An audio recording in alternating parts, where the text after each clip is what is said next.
Recueillir les offres d'emploi d'une part et proposer les sollicitations des entreprises d'autre part. C'est ce à quoi s'attelle la direction régionale de l'emploi jeune du département de Béomi qui s'étend aussi à la région du Béré. La première édition des rendez-vous de l'emploi a permis aux jeunes des localités citées d'être au diapason de ce que leur offre le marché de l'emploi.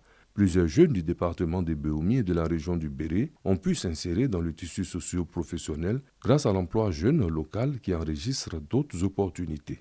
Au nombre de jeunes placés en entreprise aujourd'hui, de janvier à maintenant, nous sommes à 85 jeunes. Ensuite, nous avons près de 200 postes que nous venons de collecter auprès des entreprises. Les jeunes se réjouissent de l'attention que le gouvernement leur accorde. L'emploi jeune est en train d'aider les gens, ça nous donne courage. On est venu assister pour voir si c'est réel. Ça nous a plu, parce que puisqu'il veut aider la jeunesse. J'ai appris à parler de l'agence Timo. Donc je suis venu pour pouvoir bénéficier de cette activité aussi. Ce que moi j'ai compris, c'est pour aider la jeunesse de Béomi. Bon, j'ai besoin de matériel pour travailler, parce que je n'ai pas de matériel aussi pour travailler. L'emploi jeune est une réalité aussi bien à Béomi que dans le Béré au regard des jeunes qui sont autonomes grâce à la structure locale en charge de l'emploi des jeunes. Son sourire et sa détermination n'ont pas été affectés par les événements précédents. La chef cuisinière Zénab Bansé est plus que jamais résolue à inscrire son nom au Guinness World Records. Après une première tentative en décembre dernier où une mauvaise captation vidéo avait compromis la validation de son record de 131 heures de cuisine non-stop, elle repart à l'assaut avec une volonté doublée. On a appris, on a fait des erreurs. La première fois, on a appris, donc on est beaucoup plus organisé. C'est pour moi une chance de dire merci à toute la Côte d'Ivoire. Voilà, donc je le fais pour la Côte d'Ivoire déjà, parce qu'ils m'ont soutenu la première fois, ils ont droit à ce prix. Cette fois, la vigilance est de mise, chaque détail est scruté. Caméra positionnée avec précision, test de captation en continu, tout est minutieusement organisé.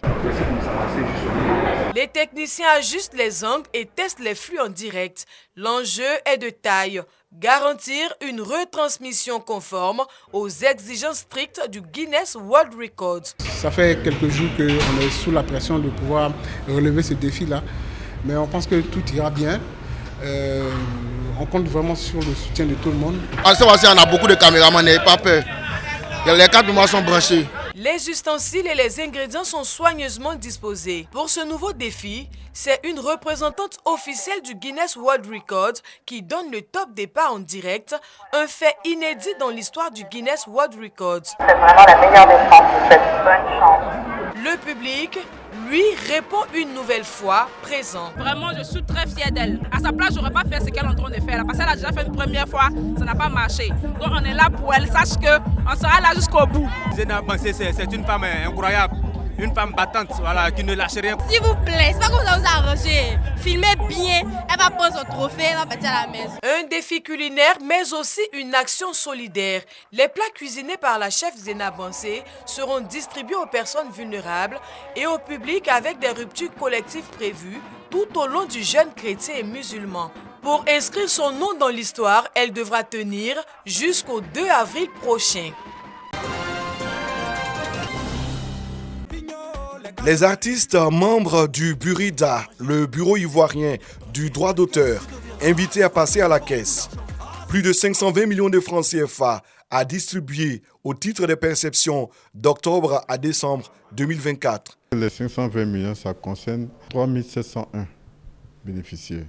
Et ici, les 3721 bénéficiaires, il y a 783 personnes qui ont le SMIC, qui viennent déclarer les œuvres. Parce qu'il y a beaucoup de droits en attente.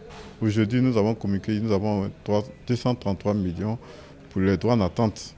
Mais si le maximum d'artistes viennent déclarer les œuvres, ils peuvent avoir un peu plus. Selon la direction de la répartition, 3 types de droits sont concernés par l'opération.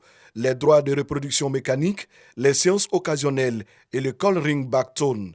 Les paiements ont débuté et se font par virement bancaire et mobile money.